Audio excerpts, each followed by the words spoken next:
began as a picture-perfect camping trip in the Cascade Foothills. A devoted uncle, his 7-year-old niece, a single night under the pines. By morning, both were gone, along with the uncle's bright white pickup truck and the royal blue tent they'd pitched only hours earlier. No signs of a struggle. No tracks leading away. Just nothing. For 5 years, the mystery gnawed at their family. A case frozen in time, with only one haunting photograph to mark the last moment they were seen alive. Then, one summer morning, a base jumper hurled himself off a granite cliff deep in the Cascades. Mid-flight, his helmet camera caught something wedged on an unreachable ledge far below. It wasn't debris. It was the first clue in half a decade, and it would change everything. The morning air at the cliff's edge was thin and sharp, laced with the scent of alpine fir and sun-warmed granite. Jarek Bannon stood alone on the outcrop, his bright orange and lime-green wingsuit snapping softly in the shifting wind. The valley beneath him was silent, a green ocean of treetops stretching endlessly toward a horizon of jagged gray peaks. This was the North Cascades, raw, remote, and unforgiving. And Jarek wasn't here to admire the view. He was here to fall. His helmet sat snug against his head, the curved visor reflecting a dull sky. Mounted on top was his lifeline, a GoPro camera. Not for safety, but for memory, for study, for proof. These jumps weren't for the faint-hearted. They were for the kind of person who trusted their hands more than the ground beneath their feet. Jarek had spent weeks planning this flight. The cliff he chose was known among base jumpers by whispered nicknames: the Edge of Silence, the Ledge, the Knife. No official trail led here. Reaching it meant hours of bushwhacking through dense forest, scaling crumbling switchbacks, and hauling 50 pounds of gear through air that thinned with every step. It was dangerous in ways most people couldn't even imagine, and that was the point. He stepped to the lip. His boots shifted small stones over the edge, and they tumbled into nothingness. He inhaled once, deep, controlled. Then he leapt. The world turned into a blur. The sound of the wind roared in his ears, a deafening, physical wall of air hammering against his chest and arms as the wingsuit caught and inflated. The ground below surged toward him. He shifted his body weight, tilting into the contour of the cliff face. The trees became green streaks, the rock wall an arm's length away. Every turn, every micro-adjustment was muscle memory, the kind of instinct honed by years of precision jumps. He threaded between two outcroppings, hugging the line he'd mapped in his head 100 times. And then it happened, a flicker in his peripheral vision. Not the jagged brown of rock. Not the deep green of the forest canopy. White, rust, fabric, something unnatural clinging to a ledge hundreds of feet below the top of the cliff, and hundreds of feet above the valley floor. It was gone in an instant, replaced by the blur of stone and sky as he hurtled past. He didn't break focus, not yet. At this speed, one moment's hesitation could mean a missed turn, a fatal impact. He had seconds before parachute deployment, and every second mattered. But his brain had already taken a snapshot. It replayed in the back of his mind even as his body flew on autopilot. A crushed shape, the dull curve of metal, something pale blue fluttering faintly in the updraft. He pulled the chute. The canopy bloomed above him with a violent snap. His body jerked upward against the straps, momentum bleeding away. The valley below slowed from a rushing blur to a wide, unmoving canvas. The landing was clean, a soft crunch into loose gravel by the riverbank. He unclipped his helmet, the GoPro still recording. The adrenaline buzz hummed in his bones, but beneath it, a chill was spreading. He knew this wilderness, knew how impossibly difficult it would be to get anyone, to that ledge. He knew the difference between natural debris and the unnatural curve of a man-made object. And what he'd just seen wasn't just out of place. It was impossible. Jarek crouched by his pack, pulling out his laptop. His fingers worked quickly, downloading the footage from the camera. He fast-forwarded through the first minute of the jump, slowing the playback as he approached the section where his mind had screamed at him to look. There, frame by frame, the image sharpened. The skeleton of a white pickup truck, its metal scarred and rusted by years of exposure. The cab was crushed inward, its front end crumpled against the rock. Draped from the wreckage was a tattered fragment of faded blue fabric, flapping weakly in the mountain wind. It was no logging truck, no abandoned work vehicle. Jarek didn't know it yet, but the truck and the fabric had been missing for 5 years. And somewhere, miles away in a small house outside Seattle, a woman who had learned to live with unanswered questions was about to get a phone call that would rip those questions wide open again. The photograph is ordinary. 2 people on the back of a pickup truck, framed by the emerald spines of fir trees. The older man, bald, tanned, smiling in a way that deepens the lines around his eyes, leans forward with his hand raised in a high five. The little girl, 7 years old, with a magenta baseball cap tipped slightly sideways, meets his palm with hers, her grin wide and unguarded. It's not the kind of image you'd expect to become evidence. And yet, for the Vance family, it's the last proof that Paxton and Zariah were here. Alive, happy, unaware of what was coming. August 14th, 2010 had started bright and mild, the kind of summer morning that makes you forget how quickly the mountains can turn. Paxton Kincaid had been in rare spirits. Era, his younger sister, could tell from the moment he pulled up to her house in his customized white pickup, the royal blue dome tent already stowed in the truck bed. Zariah was buckled in the passenger seat, swinging her legs in her purple leggings, a juice box clutched in her small hands. This trip wasn't unusual. Paxton had been taking Zariah on overnight camping excursions for years, a ritual they both looked forward to. For Era and her husband Tristan, it was also a rare gift of quiet time together. Paxton was careful, attentive, the kind of uncle who made lists before every trip, who double-checked the weather report, who could tie down a load in the truck bed so tightly that it wouldn't shift an inch on a mountain road. That afternoon, they caravanned up to the Cascades, Era and Tristan in their sedan, Paxton and Zariah following behind in the truck. The chosen site wasn't a formal campground. It was a dispersed camping area, a broad clearing off a logging road, ringed by dense forest, the air sharp with the scent of pine sap, warming in the sun. The mountains rose behind it like a wall, the slopes layered in shadow. In the clearing's center, the truck idled briefly before Paxton backed into position, tailgate facing the trees. Setting up was easy, years of practice made it routine. The blue tent unfurled over the truck bed, its dome arching against the sky. Inside, Paxton laid out a foam mat and sleeping bags, tucking the edges with a precision that made Era laugh. Zariah unpacked her own bag, a tangle of coloring books, granola bars, and a flashlight shaped like a cartoon frog. They shared cold sodas from the cooler while the shadows of the trees shifted across the clearing. That was when Era pulled out her phone and snapped the high-five photo. Just a casual thing, a moment to send to their mom later. By 3 p.m., the site was settled. Paxton walked Era and Tristan back to their car. They had a dinner reservation back in Seattle, a small new restaurant they'd been wanting to try for months. The goodbyes were warm but unremarkable. Paxton promised to text before Zariah's bedtime. Zariah waved from the tailgate, her cap slipping lower over her eyes. Era and Tristan drove away, their car's tires crunching over gravel until the clearing disappeared in the rearview mirror. The air smelled faintly of pine resin and campfire smoke from some distant site. Neither of them could have guessed it was the last time they'd see either of them. By the time they were back in the city, dusk had begun to lean against the skyline. Dinner was leisurely, a shared bottle of wine, a couple of courses, the rare sensation of unhurried conversation. But by 9 o'clock, as the city lights blinked on outside the restaurant window, Era glanced at her phone and frowned.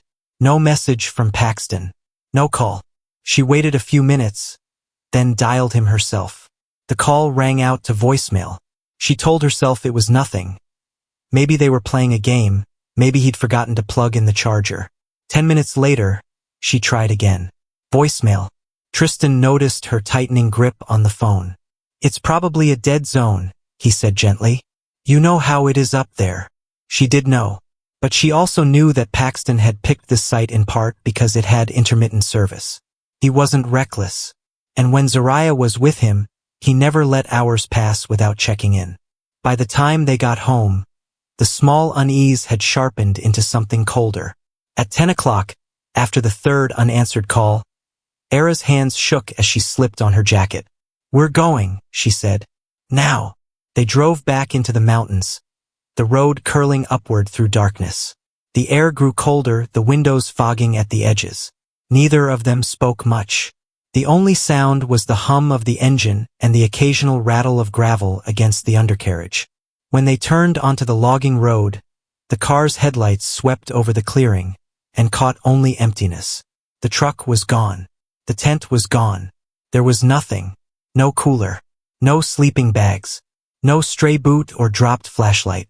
Just the flattened grass where the tires had been, and the silence of the forest pressing in around them. The clearing felt wrong.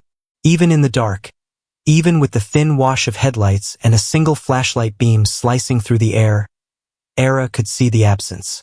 She stepped out of the car, gravel crunching under her shoes, and felt the cold sink in deeper than the night air.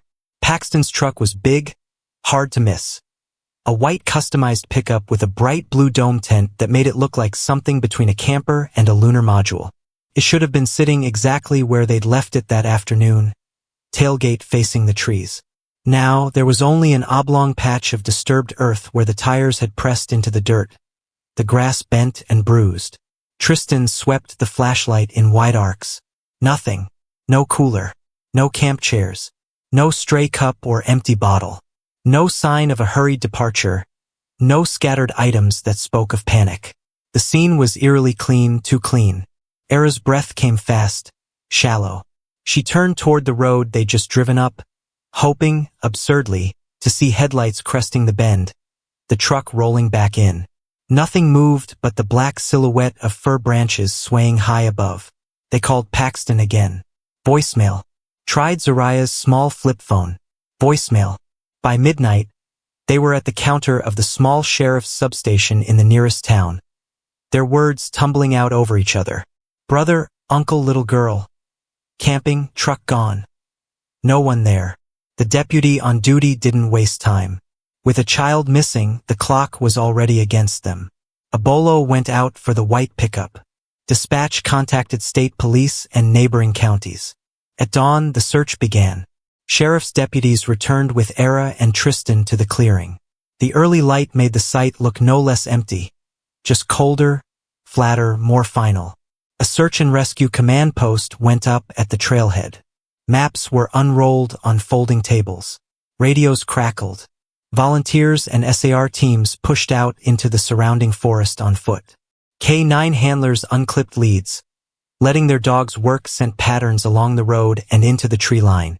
Above, a helicopter traced the ridgelines, its rotor wash flattening treetops as spotters leaned out the open door, scanning for any glint of white metal or bright blue fabric. The Cascade stretched in every direction, a sprawling, jagged puzzle of valleys, cliffs, and logging cuts. For every easy-access road, there were a dozen narrow, unmaintained tracks where a truck could vanish from sight in minutes. Paxton's pickup was distinctive, but the terrain had a way of swallowing even the obvious. By noon, there was still no sign. No broken guardrails along the roads. No fresh skid marks on sharp curves. No snapped branches suggesting a vehicle had gone off-road violently.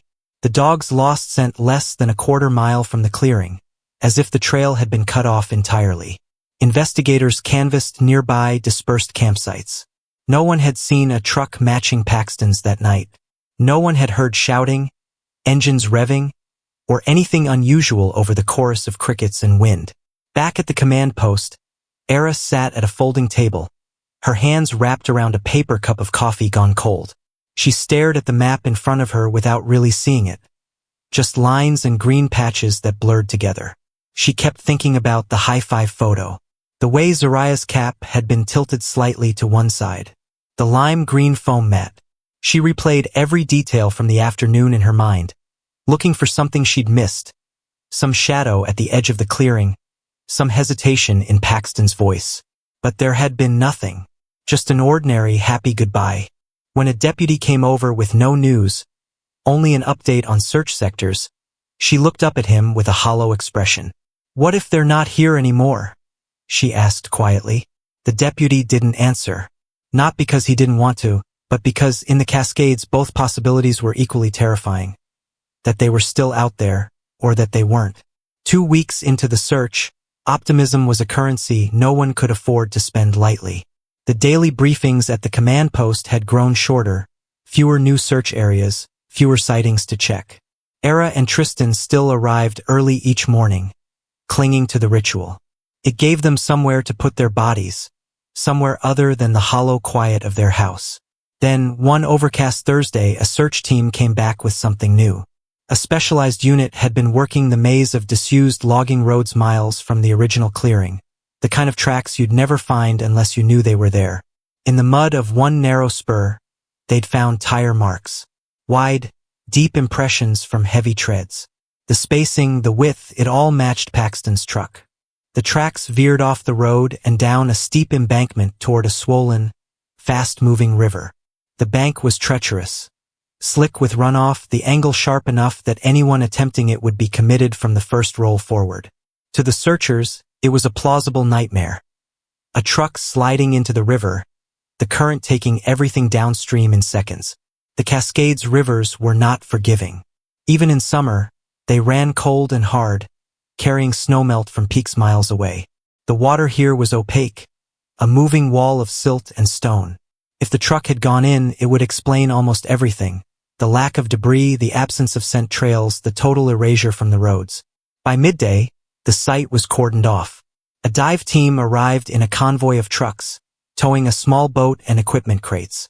The divers pulled on thick wetsuits, their voices muffled by hoods. Each carried a tether line that would keep them connected to the surface team.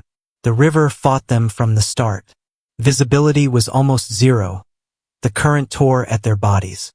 They worked blind, running gloved hands over the uneven riverbed, following sonar sweeps that pinged against any large mass beneath the surface.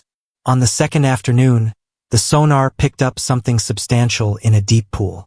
It had the right dimensions, the right density, metallic, rectangular, heavy. Word spread back to the command post within minutes. Era's heart hammered in her chest as she stood beside Tristan. She could read the same thing in his eyes. Hope and dread knotted into one. The extraction was a slow, grinding operation. Heavy cables were lowered, wrapped, and tightened. A winch groaned under the strain. When the object broke the surface, water poured from it in sheets. For a moment, all anyone could see was rusted metal. But then the shape resolved, and it wasn't a truck. It was a refrigerator. And then another and another, a tangle of discarded appliances, dumped illegally off the embankment years earlier. The sonar hit had been nothing more than a graveyard of rust and white enamel. The tire marks, when examined again, didn't match exactly. They were from a similar make and model, yes, but weathered enough to have been made months earlier. Probably by someone dumping the appliances. The disappointment hit harder than anyone expected. For a few brief hours, the search had felt alive again.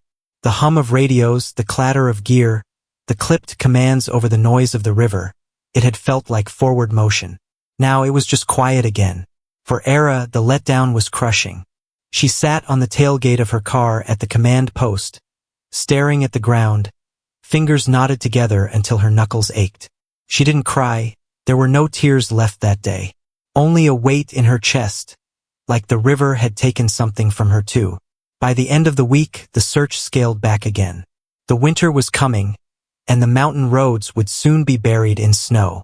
The Cascades were closing in, and whatever answers they held would stay locked away. For now. Winter in the Cascades arrives quietly at first. A thin frost on the pine needles, a crispness in the air that lingers after sunrise. But by late November 2010, the cold was a wall. Snow drifted over the logging roads and swallowed the narrow trails that search teams had once walked. The rivers iced at their edges. The air up high thinned and stung the lungs. And with it, the search ended. The sheriff's office announced what everyone already knew. Without new evidence, the investigation would continue only in a limited capacity. The case wasn't closed, they said. Just paused. Era hated that word. Paused sounded temporary, like all it would take to start again was the push of a button. But she knew the truth. Paused was just a softer way of saying stalled.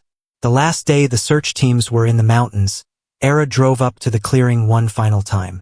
The snow there was untouched, lying smooth over the ground where Paxton's truck had once been parked. She stood alone, the air so still she could hear the faint pop of ice breaking on distant branches. There were no clues here, no hints, just the steady erasure of time.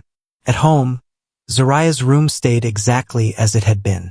The purple leggings she wore that last day were still folded in a drawer. Her school backpack leaned against the wall, straps twisted, the front pocket still holding a half-empty packet of crayons. Era dusted the shelves but never rearranged them. She said it was because she didn't want to disturb anything that might matter later, but really, she couldn't bring herself to erase her daughter's presence from the house. Tristan tried to keep the house running, bills paid, cars serviced. He cooked dinners that went mostly untouched. They moved through their days like actors in a play they didn't believe in anymore. The calls from the sheriff's office became less frequent. At first, they came every few days, then weekly, then monthly, with little more than no new developments to report.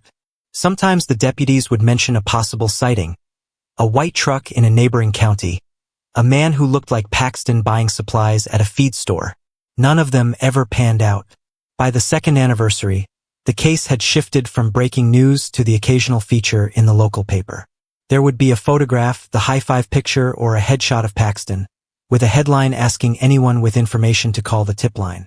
Most readers would glance at it over morning coffee, shake their heads, and turn the page. In the foothill communities, the whispers grew quieter. New stories replaced the old ones. New tragedies claimed the town's attention. But for Era, time didn't move forward. Every birthday was a gut punch. Zariah should have been 9, then 10, then 11. She imagined what she'd look like with each year, trying to picture the changes in her daughter's face without altering the memory too much. And always, the same questions looped in her head. Where are they? Are they together? Did she cry? Was she scared? It was the not knowing that hollowed her out the most.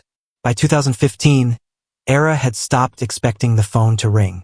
She still answered every unknown number, but without the jolt of adrenaline she used to feel. Now it was just habit, a reflex that hurt less than hope. She didn't know it yet, but that was about to change. Because somewhere high above the North Cascades, a man in a bright wingsuit had just captured, in a fraction of a second, the first real clue in 5 years. The summer of 2015 had been unusually dry in Washington. The forests of the North Cascades smelled faintly of dust, their mossy greens dulled under a relentless sun. To most people, this was a hazard, fire warnings posted on trailheads, smoke from distant burns staining the horizon. To Jarek Bannon, it was an opportunity. The dry season meant stable winds in the high valleys. Stable winds meant better jumps. Jarek had been base jumping for more than a decade. He'd launched himself from European cliffs, leapt into canyons in South America, skirted the sheer rock faces of Utah. But the Cascades, they were different, wilder, more unpredictable. And there was one cliff in particular that had been calling to him for years. A massive granite wall known among jumpers simply as the Ledge. No official trail led there. You got to the ledge by knowing someone who knew the way, or by bushwhacking for hours, navigating old game trails and switchbacks that fell away into nothing if you took one wrong step. Jarek had the coordinates marked in his GPS. Today he was alone. He reached the edge just before noon. From here, the valley stretched below him like a green abyss, the river at its base barely visible, just a faint shimmer twisting through the trees. The cliff dropped away for nearly 3,000 feet, sheer for most of the descent. The wind here was steady, cool against his face. Jarek checked his gear with the ritual precision of a man who understood exactly what was at stake.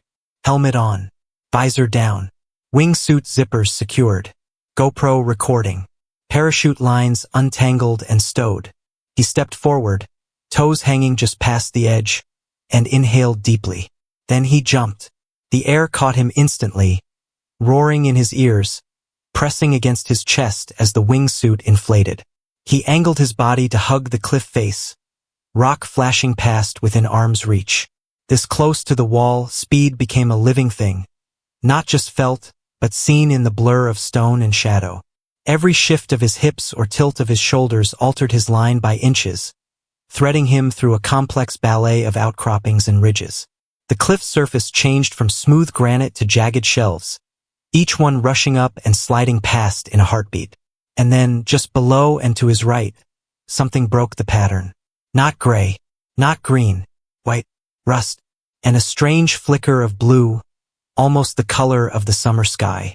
It was lodged on a narrow grassy ledge, hundreds of feet above the valley floor and just as far below the cliff's top. The sight registered for only a fraction of a second before the angle changed and it was gone. Jarek didn't have time to think about it. Not yet.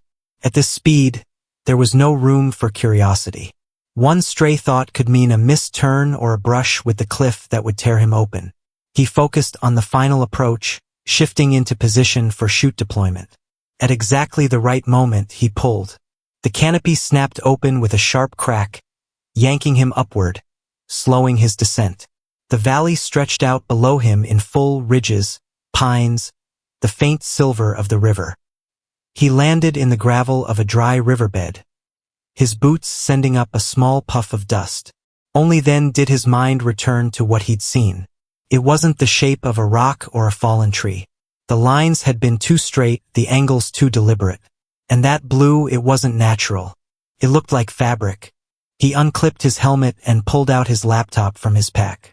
Kneeling in the shade of a boulder, he slid the SD card from the GoPro and loaded the footage. Frame by frame, he slowed the moment of the sighting. The image sharpened. A crushed white pickup truck, its roof caved in, paint eaten away in jagged rust patches. The front end was crumpled against the cliffside as if it had fallen from far above. And there, tangled in the wreckage, was a strip of faded blue fabric, its edge fluttering faintly in the mountain wind. Jarek leaned closer to the screen, his mouth dry. The position of the wreckage was impossible to explain. There was no road above it, no clear way to reach that ledge without climbing or flying. It was a secret the mountain had kept for years. He pulled out his GPS, marked the coordinates, and zipped the device into his pocket. Then he started the long, brutal hike back toward his truck. He didn't know who the truck belonged to. He didn't know that somewhere, 5 years earlier, a woman had taken a photograph of her brother and daughter, the last photograph anyone would ever take of them, and that the blue fabric in his footage was once part of their tent. But by the time Jarek reached the nearest town, he would know. And the phone call he was about to make would wake a cold case from the dead. The hike back from the ledge was longer than Jarek remembered. The sun had shifted west, bleeding gold through the trees, and the shadows on the switchbacks were already lengthening. His boots crunched over loose rock, the weight of his pack pulling at his shoulders, but his mind wasn't on the trail anymore. It was on the truck. The image kept flashing in his head, not just the crushed metal, but the color of that fabric, the way it moved. It wasn't just a tarp or a scrap of trash. It looked lived in, as if it had once been stretched taut over something important. By the time he reached the gravel turnout where his own truck was parked, the air was cooling fast. He dropped his pack in the bed, climbed into the driver's seat, and pulled the GPS from his pocket. The coordinates were still glowing on the small screen, an unblinking proof that what he'd seen wasn't just in his head. He didn't hesitate. He turned the key, brought the engine rumbling to life, and started driving toward the nearest town. The police station in Marblemount was small, a single-story building with wood siding and a flagpole out front, its flag fluttering lazily in the evening breeze. Inside, the air smelled faintly of coffee and dust. The desk sergeant looked up when Jarek came in, helmet under one arm, GPS in his hand. "Something I can help you with?" she asked. Jarek set the helmet on the counter. "I just got back from a jump. I saw something on a cliff. Something that shouldn't be there." That was all it took to get her attention. Minutes later, Jarek was sitting in a small interview room, his laptop open, the GoPro footage cued to the exact frame. 2 deputies leaned over the screen. When the image of the truck appeared, neither spoke at first. One simply exhaled through his nose, a quiet, heavy sound. "White pickup," he said finally. "Looks like it's been there a long time." Jarek nodded.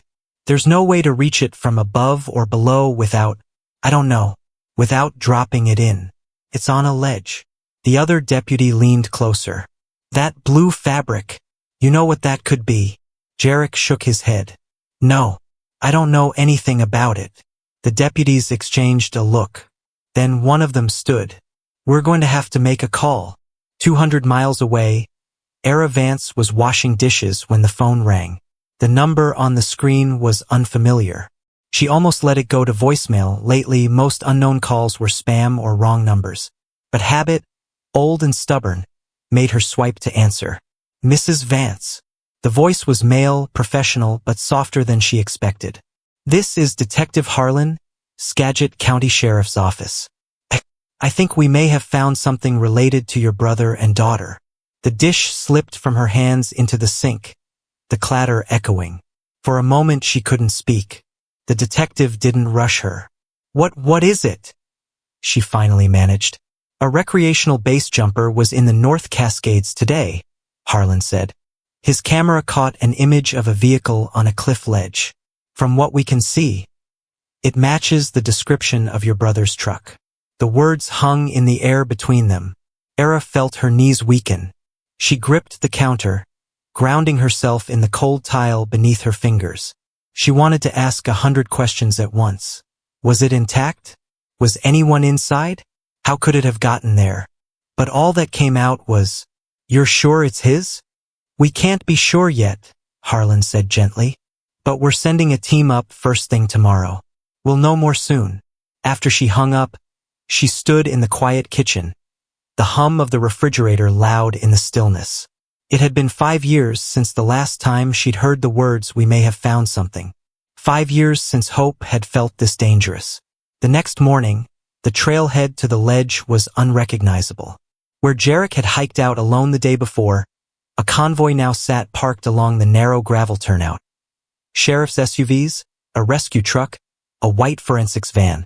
The air was cool, the early light casting long shadows from the surrounding pines.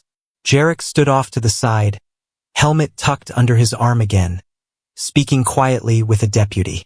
He'd agreed to lead them to the exact point where he'd launched. From there, the specialists would take over. The footage had made it clear. The truck wasn't accessible by road or by hiking from the base. The only way to reach it was from above, by rappelling down sheer granite, carrying everything needed to work on a vertical cliff face. The technical rescue team, 6 climbers in bright helmets and harnesses, moved with an almost mechanical precision. They double-checked knots, clipped carabiners, coiled ropes at their feet. Every movement was measured, deliberate. A mistake here wouldn't just end the mission, it could kill someone. At the cliff's edge, the wind was steady but sharp. Far below, the valley's morning haze shimmered in soft blues and greens. From this vantage point, the ledge was invisible, hidden by the cliff's own overhang, a secret pocket in the rock face. The lead climber, a wiry man named Colin, knelt by the anchor point, hammering in steel pitons. "We're going in teams of 2, he told the deputies. First team confirms stability of the ledge and the vehicle. Second team documents and assesses before extraction. No one rushes this." When Colin went over the edge, the world seemed to shrink around him. His bright red helmet moved slowly against the expanse of gray rock, his rope trailing upward into the trees. The radio clipped to his vest crackled softly in the morning quiet. 20 feet down, 50, 100. The cliff swallowed him, until only the rope's faint sway marked his progress. The deputies and Jarek waited in silence, their eyes fixed on the rope line. Then, over the radio, visual contact. "I see it." A ripple went through the group at the edge. "Describe," came the reply. "White pickup heavily damaged. Roof crushed. Hood crumpled against the rock. Significant rust." And, Colin paused. "Blue fabric, tangled in the wreckage. Looks like what was in the footage." Jarek exhaled slowly, the tightness in his chest easing only slightly. A deputy scribbled notes, the sound of the pen loud in the stillness. Minutes later, Colin's boots scraped the grassy ledge. Up close, the damage was worse than the footage suggested. The passenger side was caved in, windshield shattered and clouded with years of grime. The tires were flat, their rubber cracked and sun-bleached. The blue fabric was faded almost to gray, a torn section of tent material, frayed by wind and weather, its color still clinging stubbornly to a few seams. "Tagging coordinates," Colin said into the radio. "No visible human remains from this angle. Doors are jammed shut. We'll need to cut in." Above, the second team was already gearing up, hauling down a metal case of tools, evidence markers, and a compact hydraulic cutter. The goal wasn't just to confirm the vehicle's identity. It was to preserve every fragment of evidence the mountain had guarded for half a decade. As the team clipped into the rope and began their descent, Jarek stepped back from the edge, letting the professionals work. He had come here for a perfect jump line. Now, he was the reason a long cold mystery might finally have an answer. By midday, both teams were on the ledge. The cutter's sharp metallic clank echoed faintly off the cliffs as they prepared to breach the driver's side door. They were about to look inside a truck that hadn't been touched since 2010. The hydraulic cutter bit into the metal with a low, grinding whine. On the ledge, the sound was almost physical, vibrating up through the rescuer's boots, carrying across the open space. Shards of rusted steel and faded white paint flaked away, tumbling off the cliff into the valley below. Colin braced himself, steadying the door while his partner worked the tool. Every few seconds he glanced over his shoulder, not because of the drop behind him, but because of what they were about to see. 5 winters of snow piling against the crumpled frame. 5 summers of sun baking the cab until the steering wheel cracked and the upholstery peeled in strips. The mountain had kept it sealed tight, as if guarding its secret. A final groan of metal, and the door swung outward with a reluctant pop. Inside, the air was dry and stale, carrying the faint metallic tang of rust. The seats were torn, the foam beneath crumbling to dust at the slightest touch. The dashboard was coated in a fine layer of grit, and pine needles lay scattered across the floor mats, wind-blown intruders from seasons past. On the driver's seat sat a sun-bleached baseball cap, its logo almost worn away. In the passenger footwell, a child's frog-shaped flashlight lay on its side. The green plastic dulled. One cartoon eye scuffed white. Colin's partner froze when she saw it. "You see this?" Her gloved hand reached gently into the back seat, lifting a small purple hoodie. The fabric stiff, a crust of dried mud clinging to one sleeve. The radio crackled. "We have personal effects. Adult male and juvenile female. Stand by for cataloging." There were no human remains in the cab. No skeletal outlines in the seats. No sign of anyone who had been trapped inside when the truck landed here. For the deputies at the cliff's edge, that absence was almost harder to process than a confirmation. If they hadn't died here, where had they gone? And why had the truck been left like this? The search team began photographing everything in place. The hoodie, the flashlight, a crumpled granola bar wrapper wedged under the center console. The driver's door pocket stuffed with folded trail maps, their ink bleeding from old moisture. Each item was bagged, tagged, and clipped to a rope for the slow haul back to the surface. Jarek stood with his arms crossed, watching the gear come up one bag at a time. When the frog flashlight appeared, dangling in its sealed pouch, a deputy next to him shook his head. "Kid stuff," he murmured almost to himself. It wasn't until the purple hoodie came over the edge that one of the detectives turned away from the cliff to make a call. Era would need to hear this directly. The detective's voice was steady but low as he spoke into the phone. "We've found the truck, and some belongings. Clothing consistent with what Zariah was wearing the day she disappeared." He paused, listening to the silence on the other end. No remains. Not yet. The last evidence bag to come up from the ledge held something small and silver. A digital camera, its casing cracked, screen shattered. It looked dead, useless after years of exposure. But inside its weathered body, there might still be a memory card. And on that card, perhaps the last moments before a 5-year silence began. The silver camera sat on the detective's desk like an artifact dredged from another world. Its body was dented, the shutter button corroded, the battery door hanging by one hinge. It looked like it had been pried from the earth, and in a way it had. The detective didn't open it right away. He knew better. 5 years in the Cascades had taught him that even the smallest item could carry traces that mattered: soil, pollen, microscopic fibers. Evidence didn't care about impatience. So the camera was photographed from every angle, its serial number noted, before it was sealed in an evidence bag and driven to the State Forensics Lab in Bellingham. Era knew about the camera within hours of its recovery.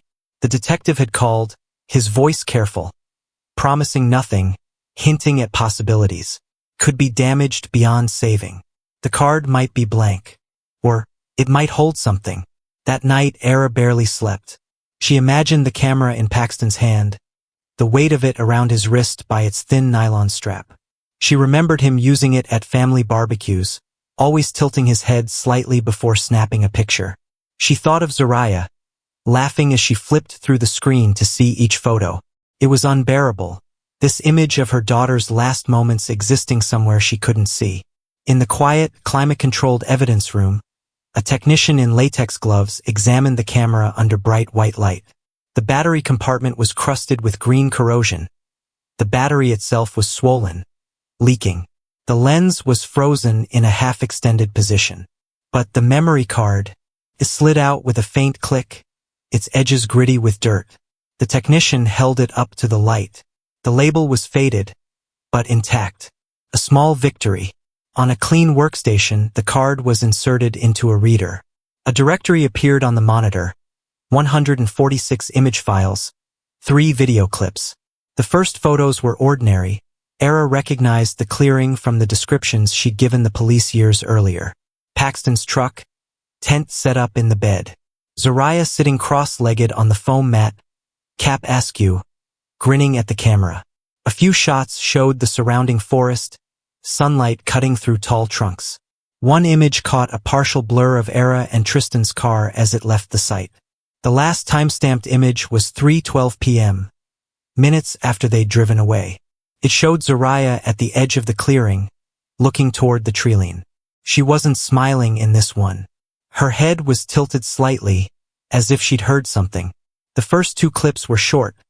Zariah laughing as she tried to roast a marshmallow over a camp stove, Paxton adjusting the tent poles. The third video was different.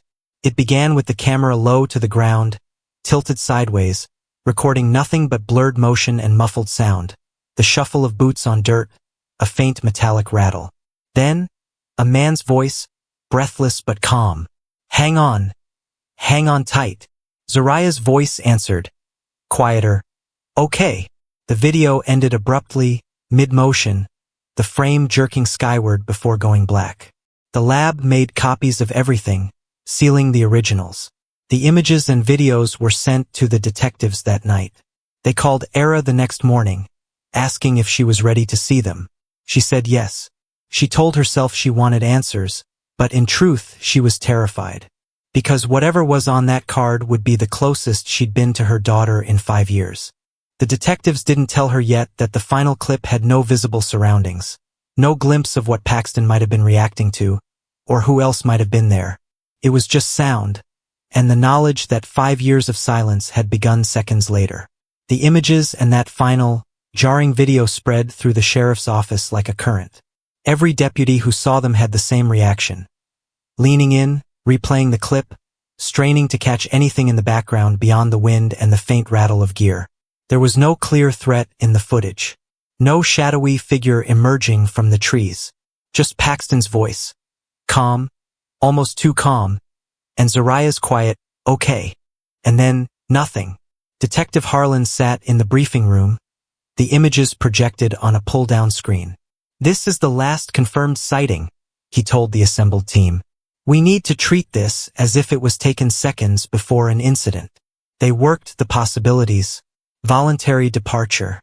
Paxton heard something, led Zariah away willingly. External approach. Someone or something came to the clearing, prompting him to move quickly. Accident. The voices could be unrelated to any danger, but then how did the truck end up on the ledge? None of it fit neatly. The absence of panic in their tone suggested control, but the fact that they never returned suggested anything but. When the sheriff's office confirmed the truck's recovery to the press, They held back most details about the camera. But word travels fast in small communities. By the end of the week, the local paper was running headlines.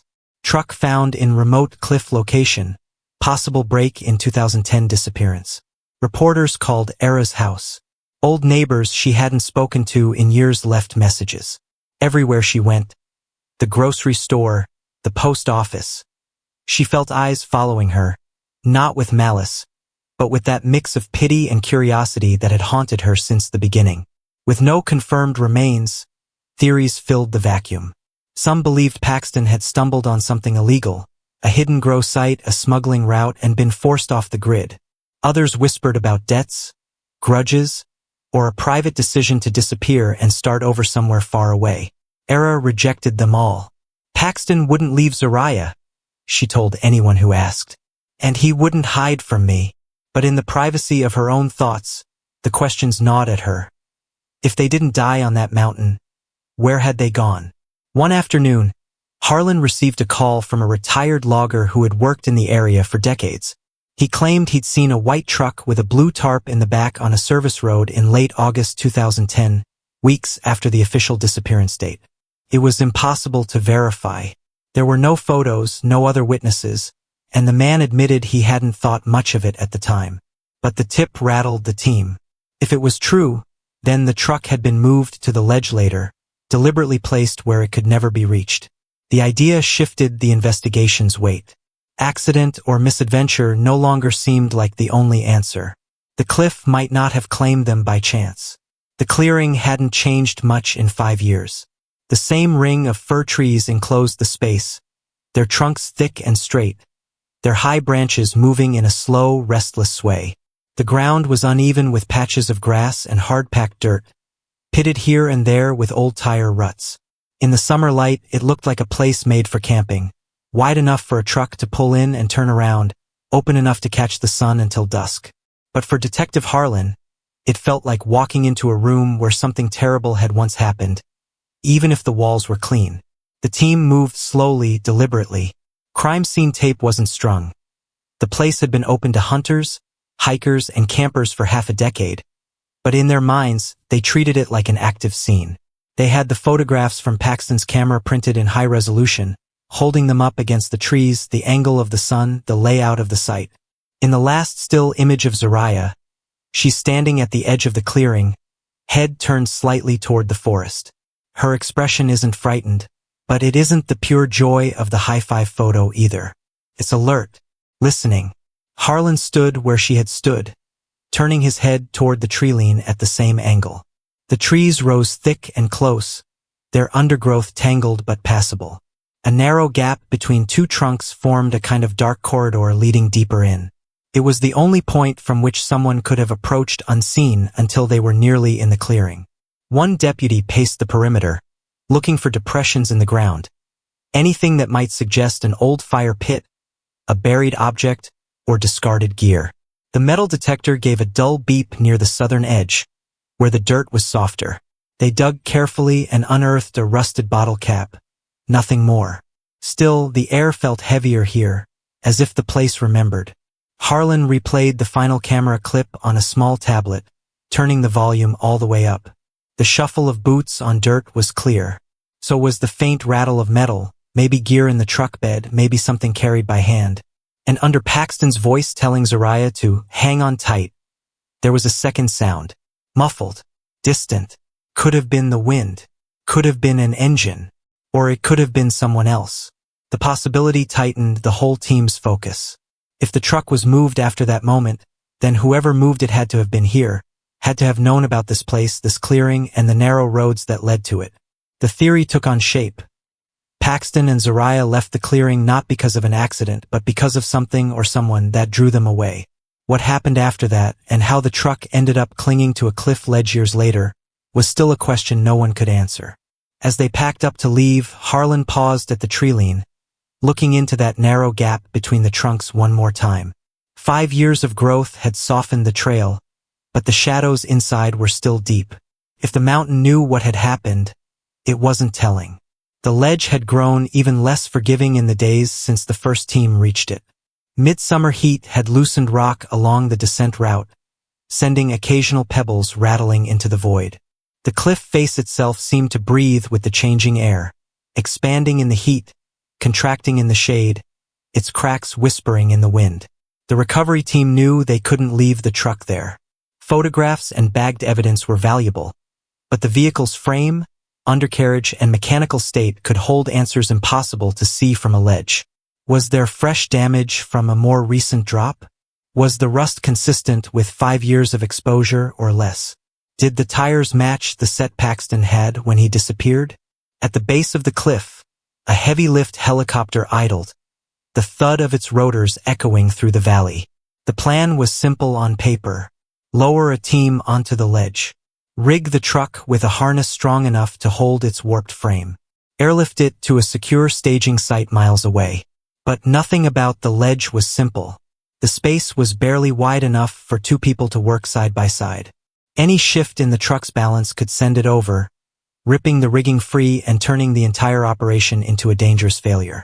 Colin, the lead climber from the initial descent, was back, this time with 2 more specialists trained in vertical extractions.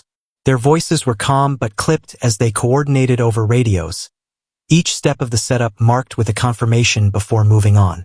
When Colin's boots hit the ledge, he paused to take in the scene a second time. The blue tent fabric was still there, whispering in the wind. The frog flashlight was gone now, sealed away in an evidence locker, but its absence made the truck feel even more like a hollow shell. He ran his gloved hand along the frame, feeling the sharp edges where metal had buckled. Near the back wheel well, a section of paint was scraped clean of rust, a pale scar through the decay. It was fresh enough to stand out, and it hadn't been there during the first descent. Marking new scrape, he reported. Could be from rockfall, or from moving the vehicle. That second possibility hung in the air, unspoken but understood. If something had disturbed the truck recently, it might mean it hadn't been resting here untouched for the entire 5 years. The harness went on in sections. Thick webbing looped around the axles, threaded through the cab, secured against points in the frame still strong enough to hold. Each strap was double-checked before Colin gave the signal. Above, the helicopter's engines deepened into a roar. The hook descended, swaying slightly in the downdraft, until Colin clipped the harness into place. "Clear," he called. The truck rose slowly, reluctantly, its tires leaving the ledge like a reluctant animal being pulled from its den. Rust and dirt rained down in thin sheets, catching the sunlight before vanishing into the shadowed valley. For the first time in 5 years, Paxton's truck was no longer part of the mountain. The helicopter swung wide, carrying the wreck east toward a flat, cleared staging area where forensic mechanics were waiting. There, they would strip it down from tires to transmission, searching for any clue about how it ended up on that impossible ledge. For Harlan, watching from the cliff's edge, the hope was simple. If the truck could talk, maybe it would finally say whether Paxton and Zariah had fallen or been placed. The truck sat in the center of a fenced staging yard, its once bright white paint now a mottled map of rust, dirt, and sun-scorched steel. Even here, miles from the cliff, it looked out of place, like a relic dragged from another time and dropped in the wrong century. The forensic team didn't waste a second.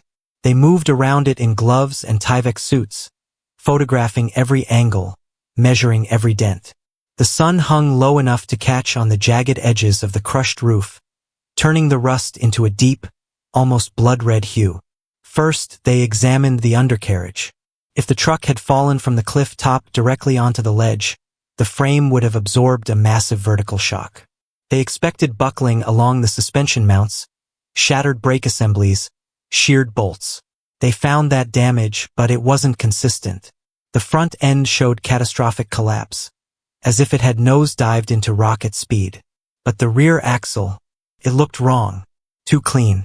One of the mechanics leaned under and ran a finger along the rear differential housing. The grease there was barely oxidized. "Rear impact points are fresher," he called out. "This thing's been moved since the initial crash." The statement drew silence. If the truck had been shifted, it wasn't by weather or gravity. Someone had to have gotten to it, somehow after it landed. The interior was stripped in layers. Seats removed, carpet peeled back, panels unscrewed and bagged. Every loose item was catalogued. From behind the glove box, a small wad of folded paper slid free, its edges stiff with moisture damage. It was a receipt, faded almost to nothing, but the print still legible under magnification. Gas station, August 16, 2010. 2 days after Paxton and Zariah were last seen. The location was over 100 miles south of the Cascades. The tires were cracked and flattened, but the tread pattern was still clear enough for comparison. 2 matched the brand and wear pattern from the DMV's last inspection records. The other 2 were replacements, different brand, newer manufacture date. One deputy stared at them for a long time. "Somebody changed these," he said quietly. "Long after the disappearance." Harlan listened as the lead mechanic summarized. Initial damage consistent with a high-speed front-end impact into rock. Rear frame less weathered than the rest of the vehicle. Tires swapped sometime after 2010. A receipt placing the truck, or at least someone driving it, far from the original campsite 2 days after the vanishing. If the truck had gone over that cliff immediately, none of those things should be true. It meant the truck had lived a second life after August 14th, before ending up marooned on the ledge. For Era, the news was worse than silence, because silence let her imagine an accident. This suggested someone had taken them, driven Paxton's truck across the state, and then hidden it where no one could reach. The receipt was brittle in Harlan's hand, the faded ink barely clinging to the paper. The date, August 16th, 2010, glared up at him like a challenge. 2 days after Paxton and Zariah vanished. 2 days after the empty clearing. The gas station listed on the header was in Yakima, on the far side of the Cascades, over 100 miles south of their last known location. That wasn't a casual detour. It meant whoever was driving the truck had crossed the mountains and kept going.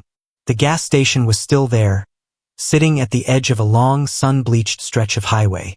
By now, the security system had been replaced twice, but Harlan asked about 2010 records anyway. The manager shook her head. "Anything that old's long gone. We keep about 6 months on hand before we wipe the drives." But she was willing to dig. From the old archive boxes in the back office, she pulled a thick binder of fuel logs, handwritten copies kept in case of credit disputes. And there it was, August 16th, 2010. Pump number 3, paid in cash. The paper trail might have ended there, but the manager remembered something else. "We had a kid working here that summer," she said. "Always said he saw something weird one morning. Truck with a busted headlight. Said it didn't look like the driver belonged." The kid was now in his late 20s, working as a mechanic in town. When Harlan tracked him down, the man remembered the day without hesitation. "It was early, just after sunup," he said. "White pickup rolled in, mud up to the door handles. One headlight was smashed. There was a tarp in the back. Blue. Looked like it had been tied down fast." He hesitated before adding, "I only saw the driver from the side. White guy. Ball cap pulled low. Could have been your missing guy, but I don't think so. He didn't look at me. Paid in cash, didn't say more than a couple words. Left quick." Harlan asked about a passenger. The man shook his head. "Windows were tinted. If there was anyone else in there, I couldn't see." The route from the Cascades to Yakima was remote in places, lined with Forest Service roads and isolated stretches where a vehicle could disappear for hours without passing another car. If the truck had made that trip, it could have stopped anywhere along the way, for reasons no one could account for. Back at the office, Harlan laid the receipt, the witness statement, and a map side by side. The distances weren't impossible, but they were damning. The truck's last journey was not straight to that ledge. It had gone somewhere else first. For Era, this detail changed everything, because it meant there had been time, hours, maybe days, when her daughter was still alive somewhere. Time when someone could have called for help. Time that someone chose not to use. Detective Harlan spread the maps across the briefing table, their creases casting small shadows under the fluorescent lights. The red pins marked the known points. The campsite clearing, the Yakima gas station, the cliff ledge where the truck had been found. 3 locations, miles apart, yet linked by one undeniable fact. Someone had traveled between them.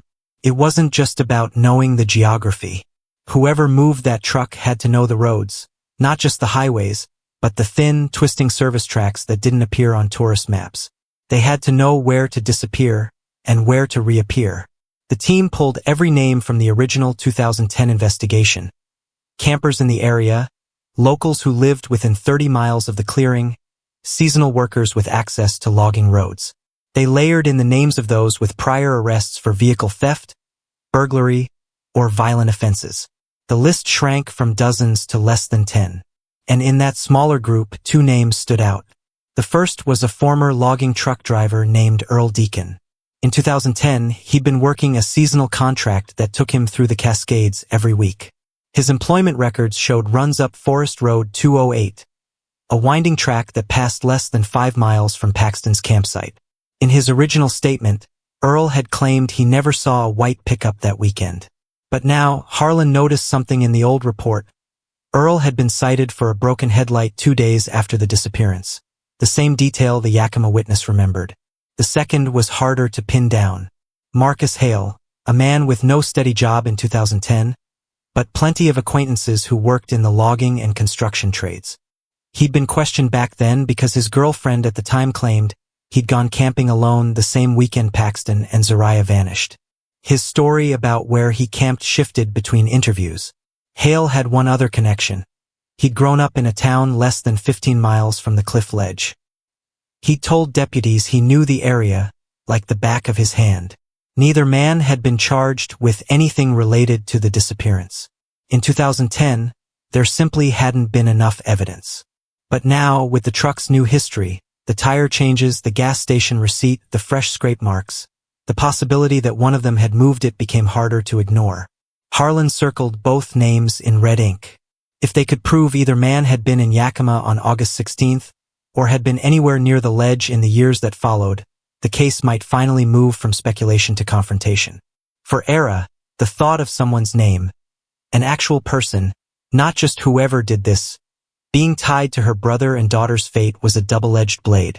Because if they found the right one, she'd have to hear what happened. And if they didn't, she might never know.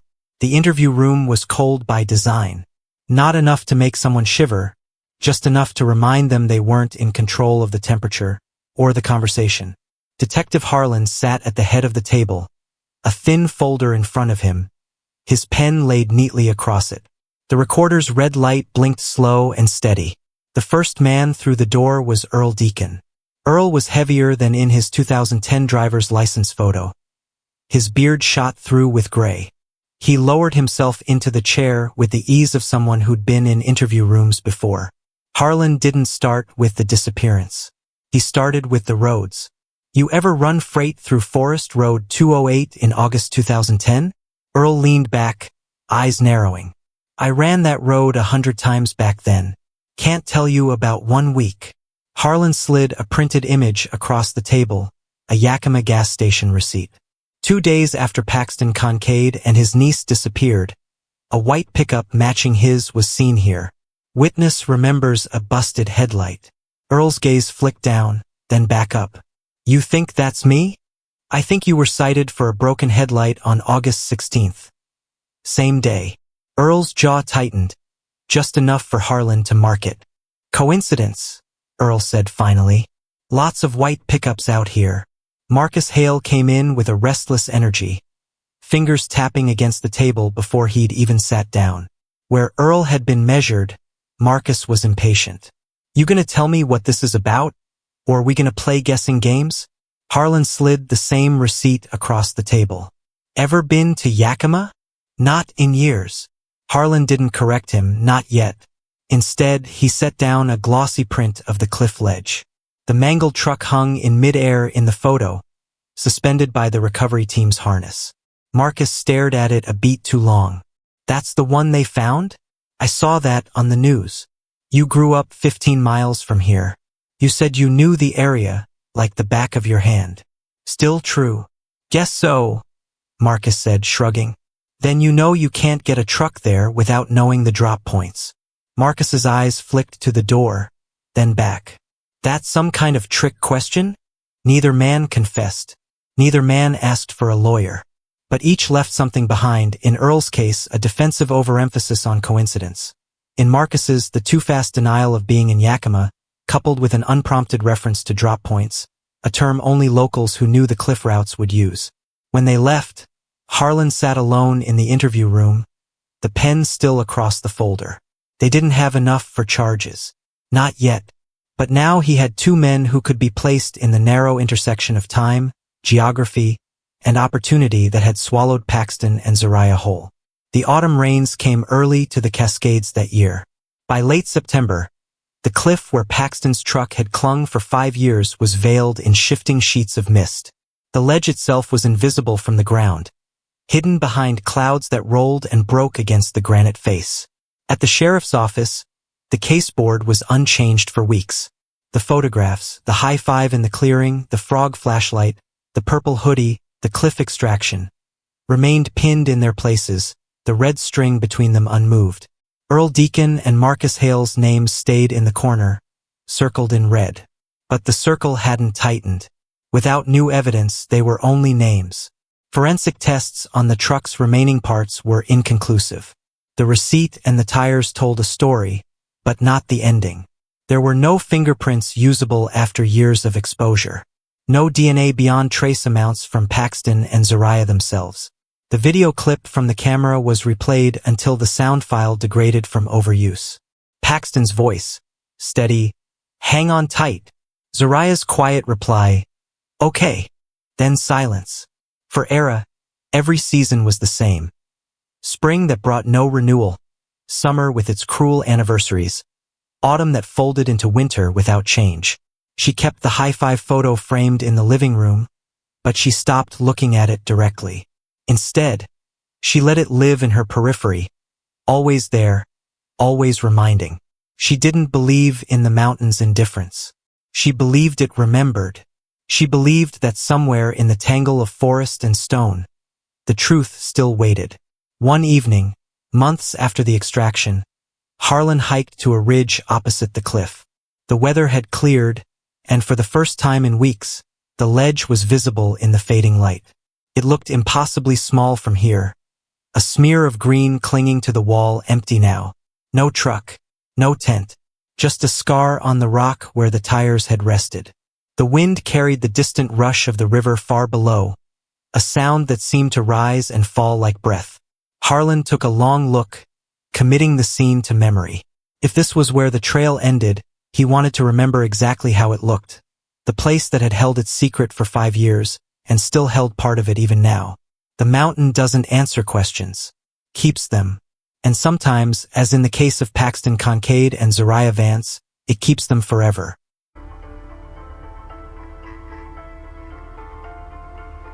The ledge is empty now. The truck, airlifted out, dismantled, studied, is gone. But the questions it left behind still hang in the thin mountain air.